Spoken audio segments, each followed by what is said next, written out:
and we are now ready for a new turn. At the beginning of turn 4, the Gallic and the Macedonian hold 5 gold in their treasury, while Rome and Carthage are left with no gold. No faction wants to add gold to their initiative bid. This time again, the Gallic tribes draw the highest initiative card and will be able to decide who starts and in which direction we play. Looking at the campaign board, the Gallic may want to let the Romans start. Near the Danube, being next to Philip of Macedon Vercingetorix is not at risk, as both armies would join their forces if the Roman attack. Also, the Gallic are curious and worried about what the Carthaginian will do in Iberia. Letting Rome play before Carthage so that they cannot take advantage of any Carthaginian move in the west is maybe what makes more sense. Done. Let's start with Rome and play clockwise. And we are now ready for a new agent phase, starting with Rome. In addition to the Sabotage card he kept from last turn, Rome draws a trade card with inspired agents, a trade with difficult travel, a spy with beneficial winds, a trade with inspired general, a spy with determined troops, and a rebel uprising with willing volunteers. Okay, the Sabotage card was kept for when Rome would have the initiative. They have it now. Let's try to destroy a market. Who should he target? Well, Macedonia is struggling to expand into the independent regions, and they are the only faction who still has not built its wonder. Financially, they are already not good. On the contrary, the Gallic tribes have had a very good start in the game. It would make sense to target them. But is it feasible with his agent during this turn? His agent in Carthago Nova has just enough movement points to reach Diarorum and try to destroy the market there. The other agent will be able to trade with Carthage. Let's do that. The agent in Carthago Nova uses for movement points to sail north and reach Diarorum, where he uses the Sabotage card. A red die is rolled and we get an X. The attempt is a failure and the Roman agent dies in his attempt. Too bad, but worth the try. The second agent in Thermon sails back to Carthago to play a trade card. Rome earns 8 gold and Carthage 7 with that trade. But wait! The Gallic play a pirate raid card and can steal half of the gold from one faction. They choose to target Rome. Carthage ends up with 7 gold, Rome 4 and the Gallic tribes 4. Now that Rome is at war on 2 fronts, the determined troops, the inspired general and the willing volunteers card are useful and will be saved for later. Only the spy card is sold for 1 gold. Rome ends his turn here and we are now moving to Macedonia. In addition to the 2 mercenary cards and the trade card they saved from last turn, Macedonia draws a protest card with forced march, a protest with untimely death, a double agent with run for it, and a bribe with catch enemy. Okay, first, the mercenary cards are ready to be used. The Macedonian agent in Byzantium uses 3 movement points to travel north to Campus Samartian, where he uses a first mercenary card to recruit a 1 Samartian lancer into Alexander's army, which is reachable within 4 movement points using sea tiles. The recruit costs 4 gold and Macedonia is left with only 1 gold in his treasury. Macedonia may use the second mercenary card, but for that they need to trade first. His agent in Cenabum then uses a trade card with the Gallic tribes. Both factions earn 6 gold with that trade. But wait again. Carthage uses a pirate raid and steals half of the gold from both players. Carthage ends up with 6 gold, Macedonia 3 and the Gallic tribes 3. With exactly 4 gold left in his treasury, Macedonia is still able to use his second mercenary card, reinforcing Philip's army with another Samartian lancer. Macedonia just enrolled 2 of the best cavalry units of the game. Those 2 will be useful to crush the dreadful Roman legionaries on the battlefield. Lacking gold, Macedonia then sells all of his remaining cards for 6 gold. And we now move to Carthage. In addition to the inspired general card he kept from last turn and to the pirate raid he just played, Carthage draws a treaty with willing volunteers, a treaty with disease, another treaty with untimely death, a trade with disruptive storms, and a bribe with serious unrest. Good. First, let's trade with Rome. There should be no more pirate raids now. The trade brings 7 gold to Carthage and 8 to Rome. Then he decides to target the Gallic tribes with both the disease card and the serious unrest one. On the campaign map, the disease is played against Dumnorix, who randomly loses one card. Ouch! It is Dumnorix himself that dies of the disease. Army 2 is now left with no general, and having chosen to play last, the Gallic tribes won't be able to move it before Carthage or Rome in the campaign turn. Finally, the serious unrest card is used against Nemedicum, Bavacum et Tullyfircum, decreasing the Gallic tribes' tax income by 3 gold. The Inspired General and the Willing Volunteers card are then kept for later, while the Untimely Death is sold for 2 gold, ending the Carthaginian turn. And now to the Gallic tribes. In addition to the Prepare Ambush card and the Sabotage card they kept from last turns, and to the Pirate Raid they just used, the Gallic tribes draw a Treaty card with Difficult Travel, a Treaty card with Expert Evasion, a Spy card with Forced March, and a Riots card with Regional Revolt. They also have one more agent to deploy on the map. Okay, the Expert Evasion may save Army 1, let's keep it for later. The Difficult Travel may also be useful against all those armies. Better to keep it as well. The Gallic tribes want to use the Regional Revolt to cut a supply line on the west front. However, they do not see where they could use it. Oh, of course it could be used in the east, for instance Batavium would cut supply line of the Roman army in the Balkans, or in the south where Macamades would cut the supply line of the Carthaginian army in Africa, but all of this would more be beneficial to Macedonia, not to the Gallic tribes. Finally, the Gallic tribes decide to keep that card for later. If some army moves deeper into their home regions, they will trap them. At the end, the Gallic tribes have a very uneventful agent turn. Only the Spy card is sold for 1 gold. His agent in Cenabum uses all of his movement points to reach Virunum, while the one in Iater travels south to Athens. Finally, the third agent is deployed to Lugdunum and travels to Massilia. The Gallic tribes end their turn here. And we can now move to the taxation phase. Because they earn 30 gold in tax income, Rome earns 3 victory points while all other factions earn 2 victory points. Rome earns 30 gold from tax income and collects 2 gold from his wonder. The Roman player ends up with 46 gold in their treasury and 5 victory points. Macedonia earns 25 gold from tax income and loses 6 gold because they are the only player with no wonder. The Macedonian player ends up with only 25 gold in their treasury. They are by far the poorest player on the map. What a change from the last game. Carthage earns 28 gold from tax income and collects 2 gold from his wonder. The Carthaginian player ends up with 51 gold in their treasury. They are the richest faction on the map, with more than double the gold of Macedonia. The Gallic tribes earn 25 gold from tax income and collect 2 gold from his wonder. The Gallic tribes end up with 40 gold in their treasury. Well, the Roman-Carthage alliance is crushing the Gallic-Macedonian one from a financial point of view. If war is fought with gold, then this war looks like a lost cause for the Gallic-Macedonian alliance.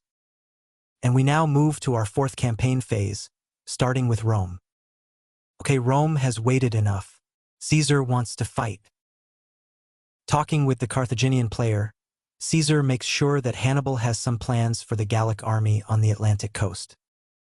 Looking at the map, Caesar is really thinking about marching north to Vicus Gothi in order to split the Gallic Empire in 2 and cut the supply line of both Army 4 and 1. Well, the problem is that he would be a target of both Army 3 and 4 of the Gallic tribes, and after rolling for 2 independent regions, that may take too much risk. Caesar is reviewing all of his options, but once again, because he plays first, he feels he has not much to do. He would be much more comfortable reacting to events than acting first. Well, depends of the role. He may first try Casergis and, depending on the losses there, decide if he wants to move further. It is a bit of risk, but controlled risk, and he is a 4-star general with a full army. Let's go. Caesar uses 2 movement points to leave the Alps to Casergis, where he rolls 2 blanks doing nothing. Good. Caesar then uses his last movement point to reach Vicus Gothi, where he rolls a blank and a skull. The Italian infantry is his only terrain unit, and against the Gallic tribes the legionary may be more useful than the cavalry. Caesar then decides to lose the allied cavalry. With that move, Caesar just cut 2 Gallic armies from their supply line. Moreover, by conquering Vicus Gothi, he now takes control of the Gallic market there. This market being neither in a port nor connected to the rest of his market by roads, it won't provide any additional revenue for Rome, but it is still a loss for the Gallic tribes.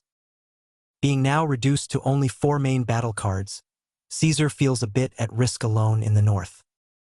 In this expedition, he feels it may be more important to protect his own supply line rather than the east. Iater is already fully fortified. Both of the Macedonian armies are too far away to attack it next turn. Only the Gallic one may lay a siege in Iater during this turn, but it is quite a weak army. Why not retreat to the Alp with Titus? Titus uses 1 movement point to march north to Segestica, where he rolls a blank and a wound, and another movement point to reach Aquincum, where he rolls a blank and a wound, conquering another region with no losses. Okay, from his agent turn he kept a trade card with the intention to use for trade during next turn, but actually this card is also a difficult travel card that may prevent the Macedonian army from crossing the Danube and attacking Titus during that turn. Looks good to him. Finally, on the west front, Marcus Antonius will march north to Lugdunum, where he will lay a siege on the garrisoned city. With that siege, the Gallic tribes lose 1 more gold in their tax income. Rome ends his turn here, and we are now moving to Macedonia. First, with a replenished army back to 6 main battle cards, Ptolemy will start back his march to the south. He uses 1 movement point to reach Cappadocia, where he rolls 2 blanks. He then pushes to side, where he rolls a blank and a skull, losing a hoplite. Finally, he uses his last movement point to reach Antioch, where he rolls a blank and a wound. Army 4 is then deployed in Larissa to reorganize with Army 1. Each army spends 1 movement point, and all the units of Army 4 are transferred to Alexander except 1 javelin man and 2 hoplites. With his new force, Alexander spends his 2 remaining movement points to march north and reach Nisus. Finally, Philip wonders, should he march west straight through the mercenary region of Samorzegitusa? The Roman has already played their turn, so he won't be at risk in case of high losses. To be honest, he may also march north to Campus Samartian, which is a region of elite cavalry mercenary units. He already recruited some of them into his army thanks to his agent, but it may make sense to hold the region. But is the timing good? Should he not send all his strength on the west? Next turn, Parmenion may embark in a fleet and deal with expanding properly in the northern region. Philip decides to stand on the west front and attack the mercenary region of Samorzegitusa, where he rolls 2 wounds and a blank, losing 1 hoplite. Philip now wonders. He lost 1 unit, as did Titus. Should he try and attack there now? He has good enough cavalry units in his roster to try it, and Aquincum is a no-terrain element battlefield. Let's go. Let's cross the Danube. Titus hesitates. As discussed previously, he has a difficult travel card that may prevent the Macedonian from crossing the Danube. Should he use it, however? Initially, he was expecting to be attacked by a coalition army again, led by 4-star Vercingetorix. Finally, this Macedonian army already lost 1 main battle card, as he did, and he has artillery with him that they don't have for sure. Let's give a try, let's fight. And we are back to the battlefield for a new battle. Philip of Macedon is leading a force with 5 main battle cards and 2 skirmishers. His force includes a lot of elite cavalry units such as a veteran companion, a Samartian lancer, and a Scythian horse archer. For sure, Philip will replicate the Vercingetorix strategy by looking to engage his cavalry against the Roman infantry. His infantry units are quite weak. The Illyrian infantry is versatile, but the Peltastoi is unfit for a fight in the plain. In front of him, Titus Labienus will enjoy the benefit of early artillery units. He has a very classical Republican Roman army filled with Republican legionaries, Italian infantry, and velites. Both generals are 3-star generals. They will have no trait, and they will draw 3 Tactica cards. Philip draws Flank March, Fight to Death, and Ambush Reserve. The Ambush Reserve will actually turn his Peltastoi useful, as he may fight on a terrain element, ambushing an enemy reserve unit. All cards are good enough here. Titus Labienus draws a skilled terrain user, a Fight to Death, and a Shot in the Eye. The first one is useless for sure here. Let's see for the rest. Being the defender, Titus Labienus has to deploy first. Because both generals have the same level, all cards will be face down. Titus Labienus hesitates. Should he stack artillery, skirmisher, and main unit all on the same tile, obviously revealing their position, or should he spread it a bit more? From the last game, all the players know that it is never good to reveal the position of your skirmishers, as the opponent will obviously avoid them in the first round. Okay, let's spread it then. Titus Labienus then alternatively stacks skirmisher with main unit, and artillery with main unit and spreads it on the riverside. Only one Italian infantry is kept in reserve. Facing that deployment, Philip suddenly understands that he is facing an army with full artillery. Too late to retreat. Let's try to break the Roman line. On tile 4 he sends his Illyrian infantry, stacked with the javelin men. On tile 5 his veteran companion, stacked with the Thracian cavalry. Finally, the two mercenary units takes position on the side while the peltastoi is kept in reserve. Titus Labienus reveals his troops and we are ready for the battle, starting with artillery. A lot of cavalries, including some very good units. Titus Labienus may only concentrate the fire of his ballistae on tile 4, but it is the only full infantry tile. It may be better that each artillery defend itself by shooting straight in front of them. On tile 3 the ballistae rolls a blank and a wound, wounding the Scythian horse archers. On tile 5 the ballistae rolls an X and a blank, wounding as well the Thracian cavalry. Now the legionaries will have to hold their ground, or Titus is at risk of double loss on those tiles. On tile 4 the javelin men roll a blank while the velite rolls an X, wounding the javelin men. Finally, on tile 5 the Thracian cavalry rolls 2x, killing both the legionary and the ballistae.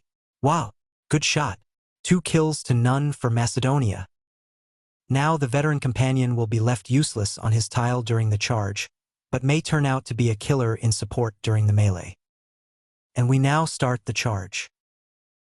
On tile 3 the Scythian horse archers roll an X and AS, both wounding and cancelling the rolls of the Roman legionary who rolls a X and a blank. On tile 4 the Italian infantry rolls 2 blanks while the Illyrian rolls an X, wounding the velite.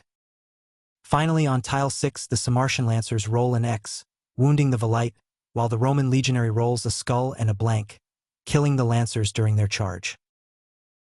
2 kills to 1. The charge is now over and remaining skirmishers leave the battlefield. They have played their part. Philip then plays his ambush reserve card. The 2 units kept in reserve by both sides will fight out of the battlefield on a terrain environment. The peltastoi roll AS, while the Italian infantry roll a blank and AS. Nothing happens and the 2 units will stay unused out of the battlefield. Well, there is not much choice for exploitation. The legionary moves left to engage with the veteran companion. Both generals have fight to death, so a collapse is unlikely here, but Rome is lagging in kill count and is at risk of a double loss on tile 3.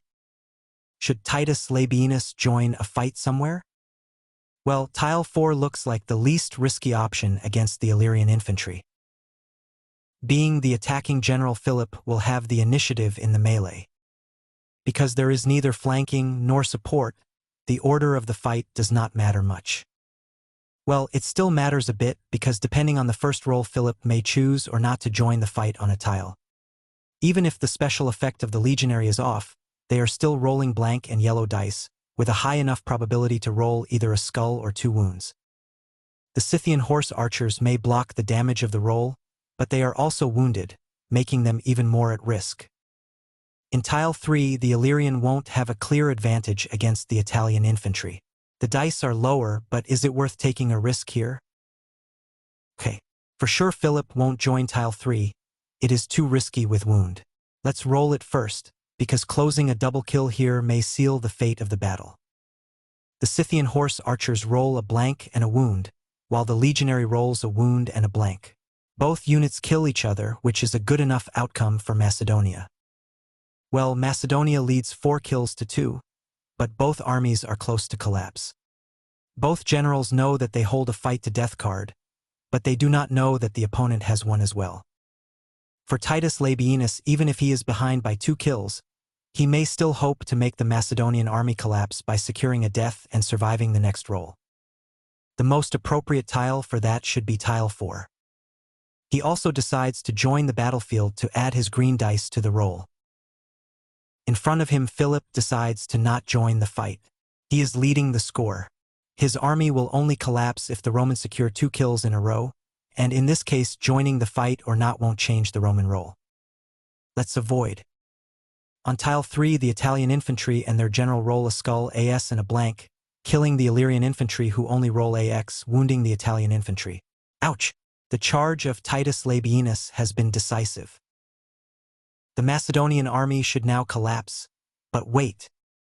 Philip plays his fight to death card. His army will keep fighting one more roll. Now the situation is different. In any case, if the Roman legionary kills his veteran companion, then his army will collapse. But if he can take down the legionary as well, then both armies will collapse. Philip will be dead in any case, but the battle will be a draw. In a desperate move, Philip joins the companions in the melee. The companion and their king roll an X and 2 blanks, only wounding the legionary who rolls an X and a blank, only wounding the companions as well. That's a relief, Philip has survived. But wait! Rome is wondering whether he can use his shot in the I card to kill Philip. Well, that would be quite convenient, killing a 3 general and turning the whole battle into a draw for kills to 4, allowing Titus to stand his ground in Aquincum and preventing the Macedonians from getting back units from the death pile and getting veteran unit. However, the condition does not apply here. There is indeed another Tactica card that would have permitted this, the target enemy general card, but it is not the one Rome is holding. So nice cheating attempt, but Philip of Macedon won't die of a simple shot in the eye. With 4 kills to 3 and thanks to his fighting to the death card, Philip is the winner here. The Roman army disorderly retreats, while the Macedonians enter Aquincum. The Roman player may have some regret here. He holds both an inspired general card and a determined troop, but he forgot to use them. With that simple victory, Macedonia earns 1 victory point, is able to get back 1 unit from the death pile, and can upgrade 1 unit to veteran status.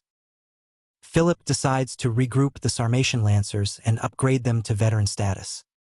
Of course, the 2 skirmishers and the undeployed peltastoi are still alive as well. At the end of this battle, Philip only loses the Scythian horse archers and 1 Illyrian infantry. Finally, Philip can roll for gaining a star and roll a blank, staying a 3-star general. Back on the battlefield, the army of Titus Labienus regroups inside the Alps at Virunum. He loses 2 Republican legionary and 2 ballistae in the fight, but with still 3 main battle cards, he is far from collapsing. In Aquincum, the Macedonian army must now roll to submit the region. With only 3 main battle cards left, they are at risk of collapsing if they roll 2 skulls. Philip rolls 1 skull and 1 wound, losing the peltastoi. Okay, the army is still there with its 2 veteran units, and that is the most important. The Roman won't be able to counterattack during that turn, so this army won't be at risk, and will be able to recruit during the next spending phase. The Macedonians end their turn here, and it is now up to Carthage to play. On the west front, the Carthaginians are finally ready to launch their full-stack attack against the Gallic tribes. First, Fleet 1 is deployed in Scalabais and spends 2 movement points to reach Mare Cantabricum. Then Hannibal Barca spends 2 movement points to embark and disembark on the Lemanum coast, directly attacking the Gallic army there. Carthage and the Gallic tribes are now officially at war, and both factions update their diplomatic stance.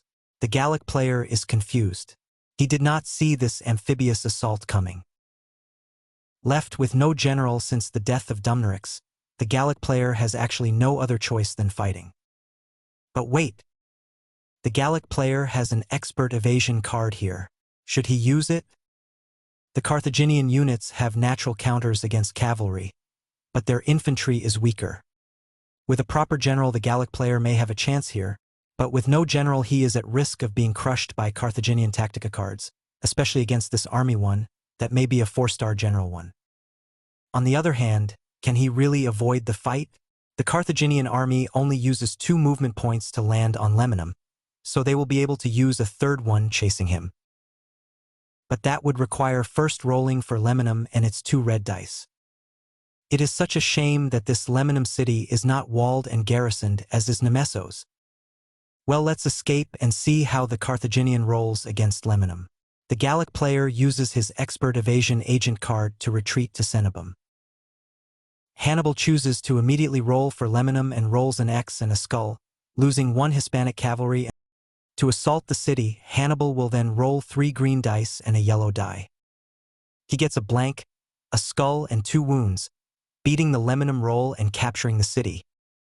Hannibal then scores 2 victory points for capturing an enemy home region. Well, he still has a good enough army, but let's not rush. Hannibal will keep his 3rd movement point for later, and it is now time for Mago Barca in the south to cross the Pyrenees. Mago Barca spends 2 movement points to reach Tolosa, where he rolls a blank and a skull, losing a Libyan hoplites, and then uses his last movement point to reach Bergadala, where he rolls a blank and an X, facing no loss. With his last movement point, Hannibal finally marches south in order to lay a siege on the walled and garrisoned Lemanum. The Gallic people now see 2 of their cities under siege by the Roman-Carthaginian coalition. With territory shrinking, cities under siege, and unrest spread everywhere in the north, the Gallic tribes also see their tax revenue collapsing, now earning close to half of the other faction's tax revenue. Carthage then activates his army 2 in Africa, led by Hasdrubal Barca. The army spends 2 movement points to cross the Nile in the south and attack Memphis, the region of mercenary war elephant, where it rolls 3 blanks. The last movement point is then used to march north and reach Alexandria, the city of the mercenary archers, where Hasdrubal rolls an X, a skull, and a blank, losing a Libyan spearman. The 4th army led by Gisco still has 3 recruitment slots free. It may stay undeployed to recruit in a very flexible way during the spending turn, being able to recruit from both Eastern, Numidian, and Western mercenaries, before being deployed next turn where needed. The Carthaginian player then ends his turn here. And it is now up to the Gallic tribes to end this 4th campaign turn. After a good start of the game and their brilliant victory against Crassus during the last turn, the Gallic tribes are back again in a crisis mode. Carthage and Rome are pressing them harshly in the west, while hopefully this time Macedonia is acting as a true ally in the east. Fighting back in the west looks like a suicide mission. The 3 armies are next to each other and the 2 factions are allied, so he cannot attack one without another army providing support. That means he will always have to fight the highest ranked general and a selection of the best, most relevant troops. He doesn't like that. On the contrary, in the north, the Roman army 1 looks like a perfect target. He knows he can also attack in 2 waves if required. In the Alps, the diminished Army 3 may also be a target, which could help cutting the supply line to Army 1. Actually, he knows what could be the perfect attack plan. The Gallic player moves his Army 4 to Casurgis, spending 2 movement points. There he rolls 2 blanks, taking back the region with no losses. He then moves his Army 3 to Tulliferdum using less than 2 movement points, thanks to the Gallic bridges in the north. The 2 Gallic armies stand next to each other, ready to reinforce in the assault. The Roman Army 1 is now isolated in the north with no supply line, while the Gallic Army 4 stands in the middle of Roman Army 1 and 3. Both Gallic armies still have movement points to attack the Roman Army 1, which will be unable to recruit during next turn. Let's seize the opportunity. But wait! The Gallic tribes may actually launch this assault with a 4-star general and some veteran units. Vercingetorix spends 3 movement points reaching Istros, where he rolls a blank and a skull, losing a lowland warrior. He then uses his last movement point to reach Casurgis. But wait! Aware of the danger, the Roman player uses his difficult travel card to block Vercingetorix in Istros. Hopefully the Roman player did not use the card against the Macedonian player. His determined troops that he forgot to use in the last battle may be useful as well here. The Gallic player is a bit frustrated. The 3 armies are still next to each other, yes. So, if they are attacked, Army 3 and 4 can reinforce each other, same for 4 and 1, and 4 can pool with everyone. But unfortunately, when attacking Vicus Gothi, Army 4 will be too far away and unable to assist, so he cannot attack with his best general and veteran units. Looking closely at the map, Istros is not even sharing a border with Virinum, so Army 1 cannot reinforce neither an attack in the Alp. What should he do? Waiting. Looking at the faction board, he is a bit afraid that Rome will switch to the Imperial deck next turn. He may be better off attacking now. Okay, let's go. Army 4 uses its last movement point to march north to Vicus Gothi, leading a full Highland warrior army deep in the woods against the Roman legion. Isolated in the north, surrounded by Gallic armies and with only 4 main battle cards remaining, Caesar start to feel that this Nordic expedition to cut the Gallic tribes' supply line may have been a mistake.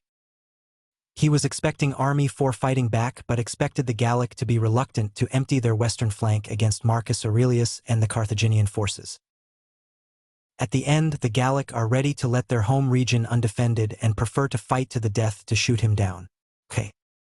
Caesar accepts the challenge. He is still confident in the strength of his infantry and will be happy to try his early artillery on moving targets. The Gallic tribes use their prepared ambush card.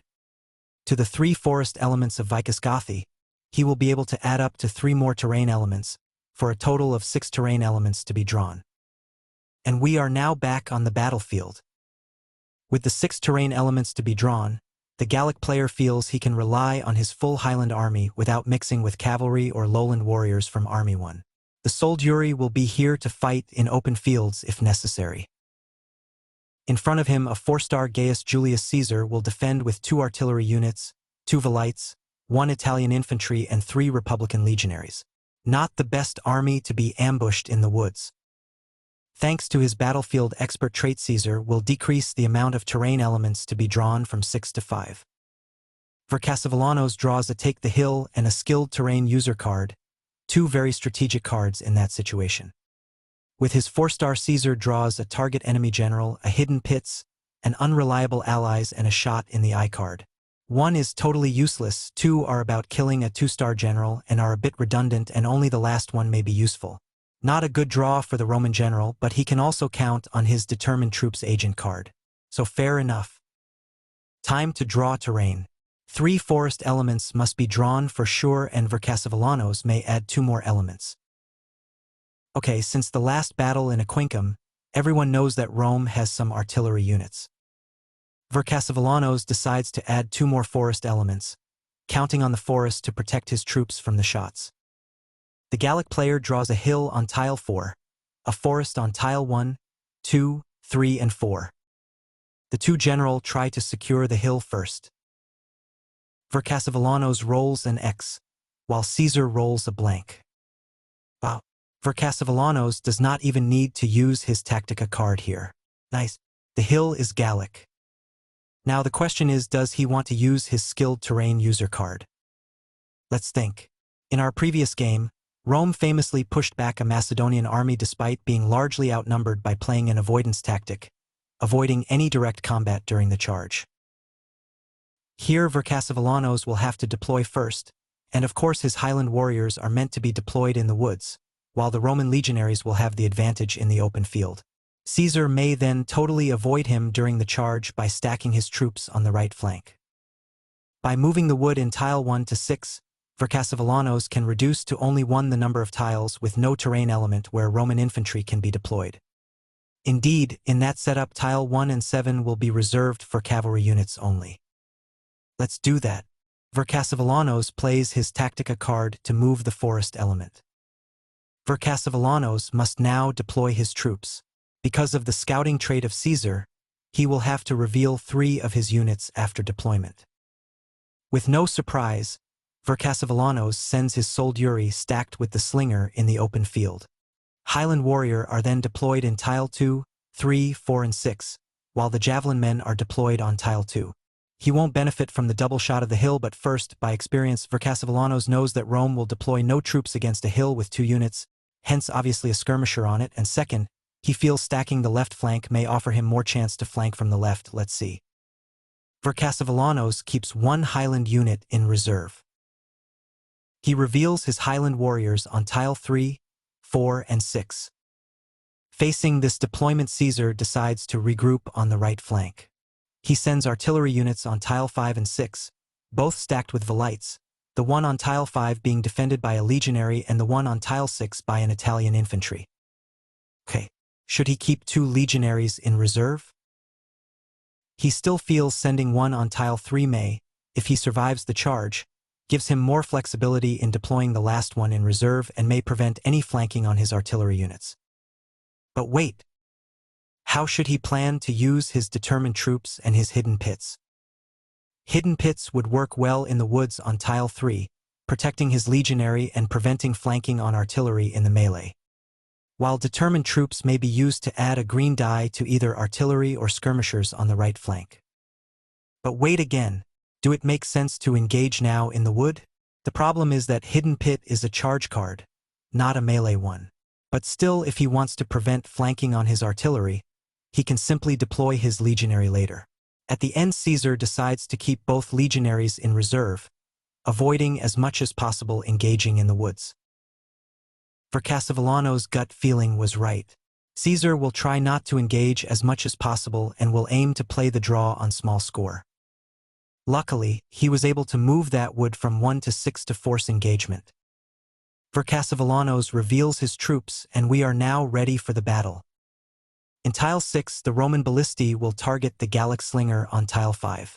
The Roman player rolls an X and a blank, wounding the slinger. The Scorpio will now try to finish the job and rolls a blank, missing his target. On tile 5, the 2 skirmishers are now facing each other. The Gallic slinger rolls an X, wounding the Velites who roll a blank, doing nothing. On tile 6, the Roman Velites will roll 2 black dice, the Gallic player taking cover in the woods. The Velites roll 2 blanks, doing nothing. We are now ready for the charge. On tile 5, the soldiery roll a skull, killing the Velites, while the Republican legionary rolls a skull and a blank, killing the slinger. 1 kill to 1. On tile 6, Caesar will use his determined troops to add his first green die on that roll. The Italian infantry roll 3x, killing the Highland warrior, who rolls an X, only wounding the Velites. 2 kills to 1, Rome takes the lead. The charge is now over. The remaining skirmishers now leave the battlefield. They have played their part. Being the lowest-ranked General Vercassivillanos will deploy his reserve first. Well, the choice is obvious. A new Highland warrior is sent on tile 6, renewing the assault on the Roman position. For Caesar, the goal is not to be flanked on his artillery piece. Having the initiative thanks to his 4-star, he can deploy a legionary in tile 4, play first, and even if this legionary sent in the woods dies in the woods, the Gallic won't be able to send support or flanking on tile 5. Good, let's do that. The other legionary will stay and used in reserve, as Caesar does not want to send him in the woods and give too many easy points to the Gallic tribes. If he wants to avoid collapse, the artillery tile will have to hold, no matter what. The Highland warrior on tile 3 crosses the battlefield to flank the legionary, while the one on tile 2 moves back to tile 3 ready to provide support. At least this kill looks like secured. And we are now ready for the melee.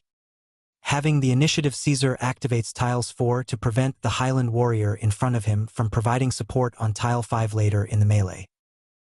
Having the low ground, the legionary has to lower his dice by 1 color each. He rolls a special and a blank, doing nothing as the special doesn't work in the woods, while the Highland rolls a blank, also doing nothing. The Gallic player now activates tiles 3. The flanking Highland warrior rolls a S, killing the legionary. 2 kills to 2. Caesar now activates tile 6 and will join the battlefield here.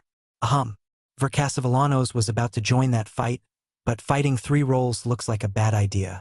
Let's wait. The Italian infantry rolls a skull and 2 blanks, while the Highland rolls a blank. 3 kills to 2, Caesar takes back the lead.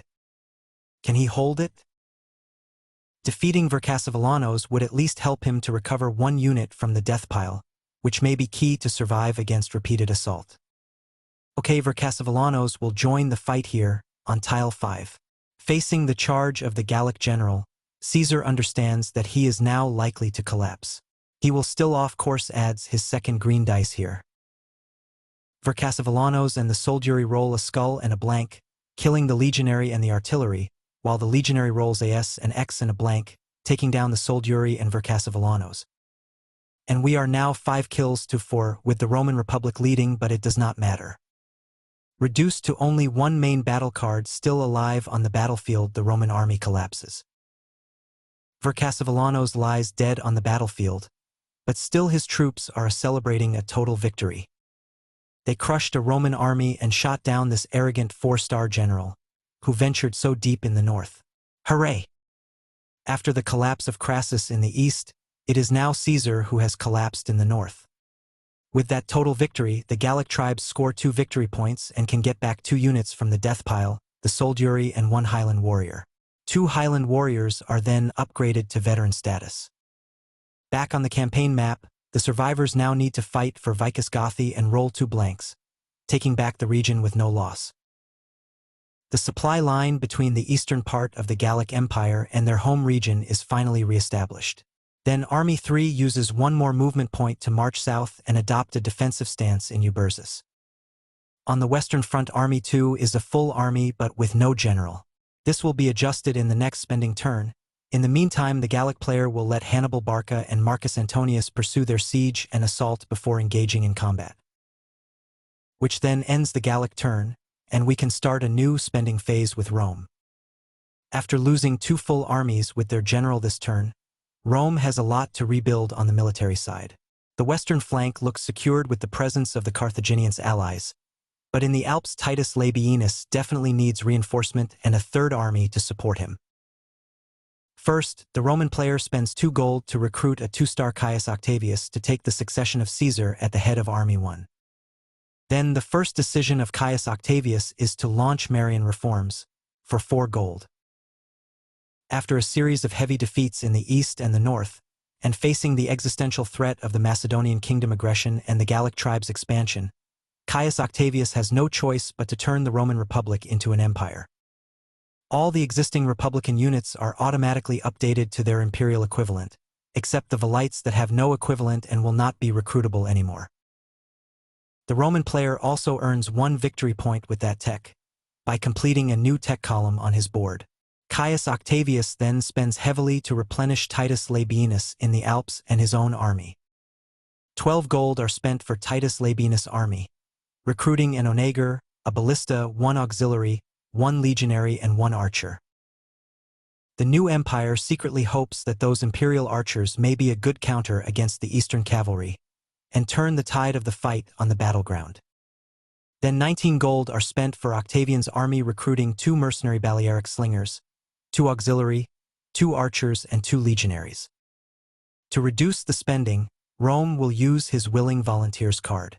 The cost of recruiting 3 imperial legionaries is then reduced from 9 to 3 gold. Rome is then left with only 11 gold. Looking at the building side, all the markets and all the roads have already been built. Barracks are starting to be scarce, but there is still plenty of walls. The Roman player uses 8 more gold to wall and fortify his market in Genu and his position in Octodorus. After Roman building, there is only 1 barracks left to be built in the pot, which will block either Macedonia or Carthage from building barracks in their newly conquered mercenary regions. Rome is then left with 3 gold in his treasury, and it is now up to the Macedonian player to spend his gold. With only 25 gold to spend, the Macedonian player has to be careful in his spending choice.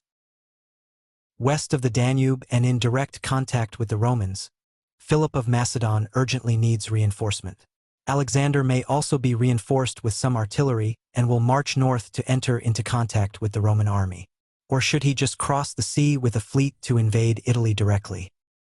In the Aegean, Roman and Macedonian fleets have been quietly watching each other so far. Invading Italy by sea will be complicated for Macedonia without building a second fleet, but it may be easier for Rome with the Adriaticum being left currently undefended by the Macedonian. For Alexander, a land invasion through the Balkan will be a simpler route for sure, but Parmenion should stay on his guard to defend home region if a Roman army were to cross the Adriaticum. On the east side, now that Carthage holds Alexandria, Ptolemy may slow down his march to the south and just entrench himself in the Levant.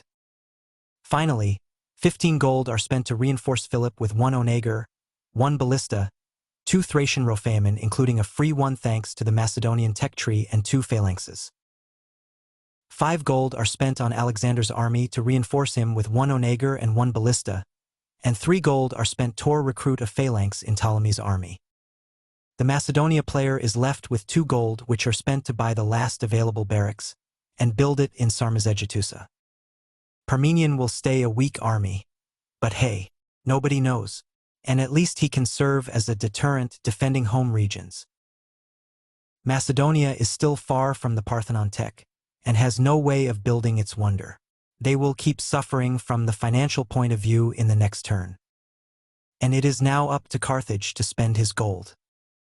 But wait, the Gallic tribes play a regional revolt against Macamades, cutting the supply line to Hasdrubal Barca in Alexandria, and preventing him from recruiting during the spending turn.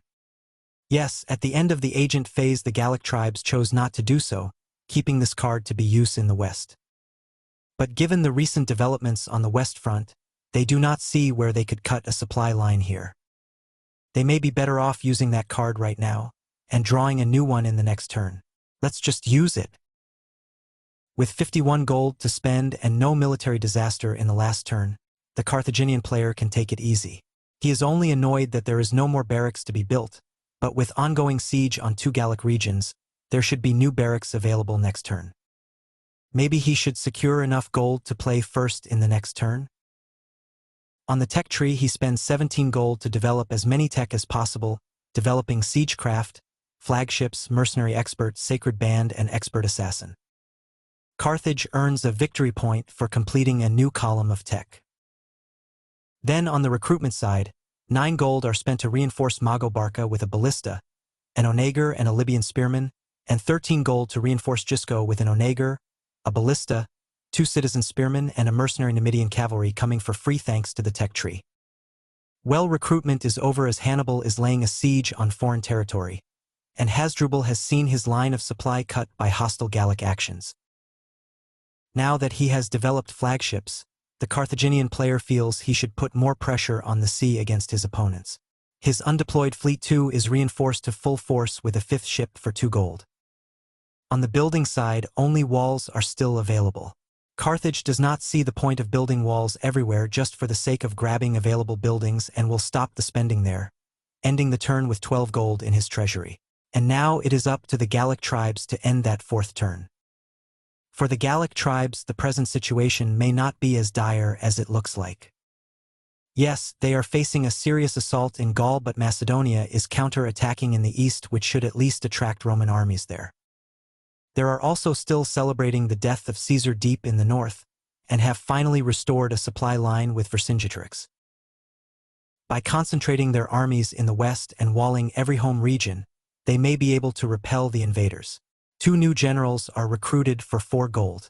Ambiorix will take the lead of the 4th army in the north, while Diviciacos will assume the leadership of the only army that remains in the west. Ambiorix will be reinforced by a noble cavalry for 3 gold, while Vercingetorix will be reinforced with 1 slinger, 1 noble cavalry, 1 naked Gaciti, and 1 highland warrior, all for 9 gold.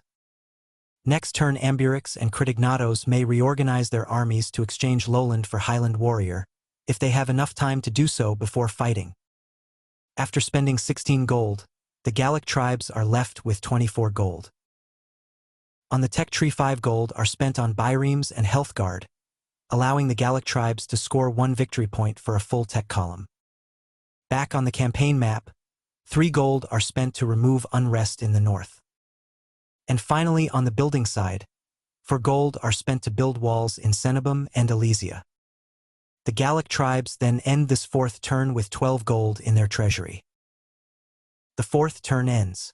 The 2 Gallic cities under siege have a building destroyed, with Nemessos losing its wall and Lugdunum losing its barak. Being forced to play first during that round pushed the Romans to make a huge mistake, with the disastrous Nordic expedition of Julius Caesar, their last 4-star general. In the west, despite leading on the scoreboard, the Gallic tribes are still under significant pressure and will welcome any Macedonian offensive in Italy or in Egypt to relieve them on the Gallic front. Will the Gallic-Macedonian coalition be able to sustain their battle victories in the next turn? You will know it by watching the next episode. Thanks a lot for watching this playthrough, and feel free to comment, or to like the video, or to subscribe. It really means a lot to me. See you next time.